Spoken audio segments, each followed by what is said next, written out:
కువైట్‌లో కొత్తగా అమల్లోకి రానున్న డ్రైవింగ్ లైసెన్స్ మరియు ట్రాఫిక్ చట్టాలు.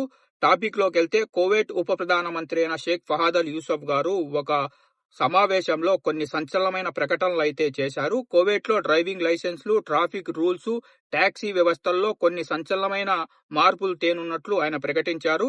కువైట్‌లో ఇక మీదట డ్రైవింగ్ లైసెన్స్‌లు నేరుగా ఇవ్వమని, ఎటువంటి వాస్తాలు చెల్లవని, ఎవరికైతే కువైట్‌లో లైసెన్సులు కావాలో అలాంటి వాళ్ళు ఖచ్చితంగా కువైట్ ట్రాఫిక్ డిపార్ట్మెంట్ ఆమోదించిన డ్రైవింగ్ స్కూళ్లలో జాయిన్ అయ్యి డ్రైవింగ్ నేర్చుకొని కంప్యూటర్ టెస్ట్ అలాగే రోడ్ టెస్ట్ పాస్ అయిన తర్వాతనే డ్రైవింగ్ లైసెన్సులు మంజూరు చేయనున్నట్లు ఆయన ప్రకటించారు.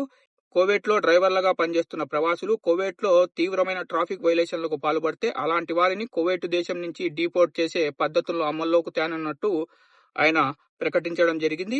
ఇంకా ఈ సమావేశంలో కువైట్ ఉప ప్రధానమంత్రి షేక్ ఫహద్ అల్ యూసఫ్ గారు ఇంకో సంచలనమైన ప్రకటన చేశారు.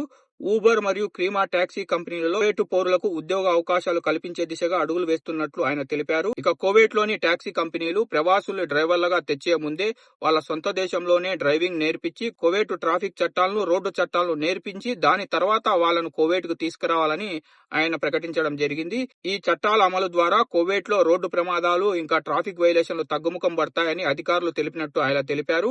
ఇక ఈ కొత్త చట్టాల గురించి మీ అభిప్రాయం ఏందో నా కింద కామెంట్ సెక్షన్ లో తెలపండి.